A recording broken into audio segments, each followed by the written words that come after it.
Abayomi Arabambi, over the weekend, issued a combative press statement demanding the immediate arrest of Precious Oruche, accusing her of assaulting the party's national chairman, Julius Abure, at the Abuja airport unprovoked. Arabambi claimed that Oruche's unprovoked attack is a plan by the obedience to destabilize the nation and stage a coup d'etat against President Bola Ahmed Tinubu.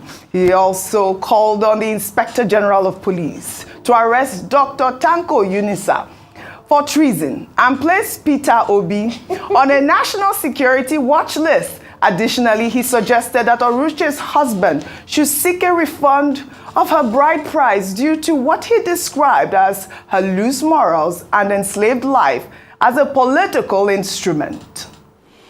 The attacker, Madam Precious, a large-scale disgrace to womanhood, a large-scale disgrace to her husband and children, continue a negative vituperation all through the duration of the flight. We wish to call on the Inspector General of Police to arrest Dr. Tanko Yunusa for treason and incitement and transfer Mrs. Precious Onuche case to Abuja for contrary to coverage of peace and placing Mr. Obi on a security watch list as is known to have been demarketing Nigeria and calling for war, destabilization as it happened in Nepal. Mr. Obi is calling for war. Dr. Bati, okay, over to you on all the stories. Now, as for Dr. Arabambi, I think what is shown here is that, look, there's division, most unfortunately, in Labour Party. And that division has not yet been resolved. You had Dr. Tanko Yunusa on one side, writing about Mama P, you call her, Precious Oruche, who attacked Julius Abure in Abuja, attacked him also when they arrived at the Benin airport, and went to the police to report that thugs, who she described as Abure's agents, brutalized her, only for the police to detain her. She was the one, it was the complainant that got detained. So, you know, there's some untidiness there. So, Tanko Yunusa now, you know, went on social media to say she has been arrested.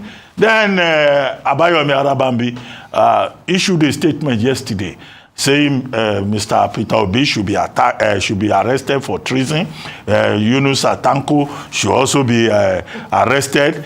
Peter Obi is demarketing the Labour Party. In fact, the funniest part of it, he said in the statement that he distributed that Precious Oruche's husband should ask for his bride price back. I don't know what bride price has got to do with Labour Party politics. So there's a lot of comedy here.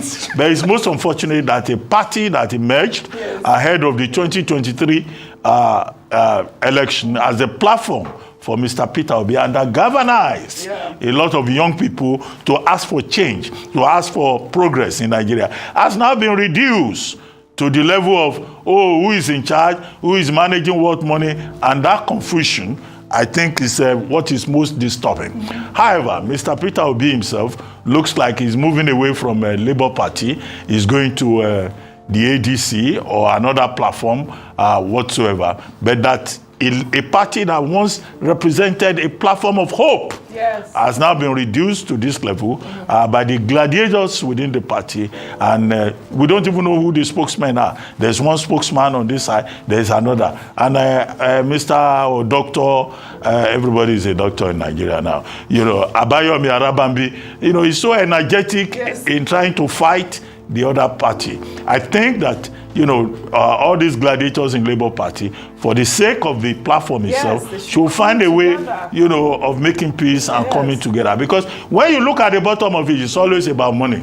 Somebody took money, somebody did not take money, somebody didn't do that. I think it's unfortunate. Right, well said, Dr. Abati. Shall we now head over to Ebonyi State? And please, Precious Oruche's husband should not listen to. Of course not. Is she married? Do you know? He says he's married. married. speak up for the women. Yes. Why is it that every time a woman comes out to say something, they will say, go and meet her husband and her children? Yeah, let us not always define a woman by her marital status. When a man does anything, they don't say, go and look for his wife and his children. They should return bride price. This is 2025. And with due respect, Bride price. we don't even need to advise, if she's married, or I don't know if she's married, or you don't, any man that because Arabami say withdraw the bride price, that he does, he's not fit to marry Precious in the first place. What has her husband All got to right, I don't know what bride price has to do. I think that I was wondering. she deserves an apology with that, actually. Well, shall we now head over to... Well, I've asked for one. Arabami is catching cruise. Go ahead, I've asked for one. Well, let's head over to Ebonyi State now, where in a passionate speech over the weekend, the Minister of Works and former Ebonyi State Governor, Dave Umahi, told his supporters that Ebonyi State will support President Bola Ahmed Tinubu's re-election in 2027. The minister made the comments during the Ohanivo New Yam Festival, where he declared that there is not a single obedient or Peter Obi supporter in the state, despite Peter Obi defeating President Tinubu in the state in 2023. Let's take a look. I'm addressing those that do not understand what is going on in Southeast. I'm addressing those who have occupied the social media. I've told them, Ebonyi State, we are not obedient people. Not be so. We have been so marginalized that we are no longer obedient. Not be so. But it is the man that has given us sense of belonging. President Bola Ahmed Tinubu, let you know obedient come to account Ebonyi State and say this state belongs to. There is no obedient person in Ebonyi State. No be so.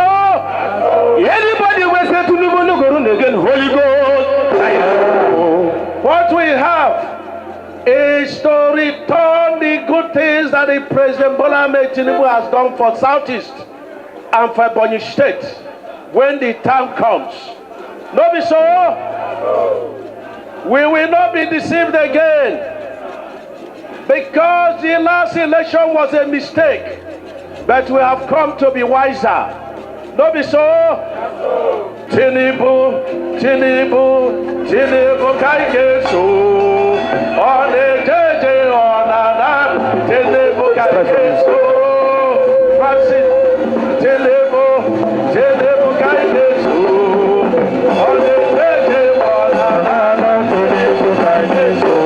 Thank you very much. Let me translate. Tinubu Kangeso. It's Tinubu that we are going to follow. Tinubu Kangeso. Ayo, is this a campaign or what a politician would do? He's gone to support his principle. And I said that INEC should come and prosecute or send this man for punishment. What is the punishment for early campaigns? Because we talked about this just a few weeks back around the fact that campaigning season is not yet, it's not yet campaign season, but there are people who are openly campaigning for their preferred candidates for 2027. Your Edo governor went to Glasgow. No, territorially, so he was in another. so he can campaign in Scotland, not in... So for him, it's different. No, all of them. Because when they say they don't know these people, they are acting as surrogates. We can see their faces now. These are prominent men.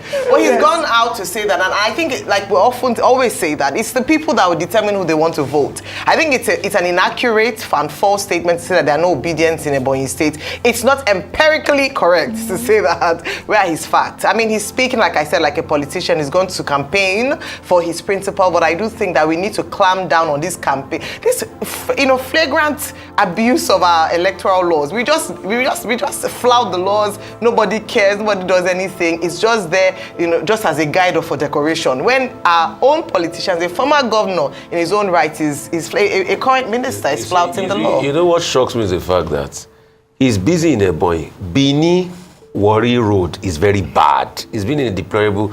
He will never campaign about things like that. They will never face what they are supposed to do.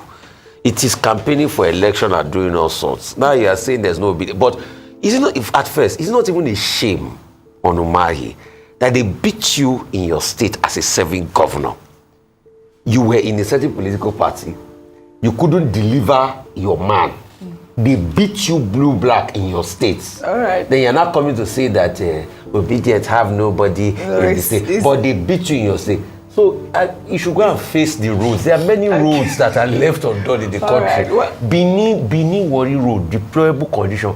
Big tanker roll over and that. You should go and there are roads. You should go and do roads. Go and work on roads. All right. All So that was during the New Yam Festival. It's always fun to watch. I mean, it's always fun to see these sort of festivals happen in our country. And you know that New song Yam that season. New Yam season. I mean, love that. But you know, he said that he doesn't want Ebonyi But people now, you know, in to Igbo make land, the same. women are not allowed to eat the yam first. Yeah, your They're point not about allowed to about eat women. yam. No, if a woman touches the yam first, Yes. the men will walk out. Okay, really? I don't know Yeah. about that one, but sure. You don't know? Yeah, Okay. you're Go and teaching me now. investigate. I'm sure I'm learning. New I'm Yam learning. Festival, That's some it practices tastes that better you in need the mouths of of a men. man. That's what Aye. they say the culture Are you says. serious? I'm eating New Yam. I'm eating New Yam. But congratulations for the New Yam Festival. But like I said, he said that the Ebonyi State is not going to make the same mistake he made in 2020. So it was a mistake that they beat him blue, Well, all black, while he was right. serving governor.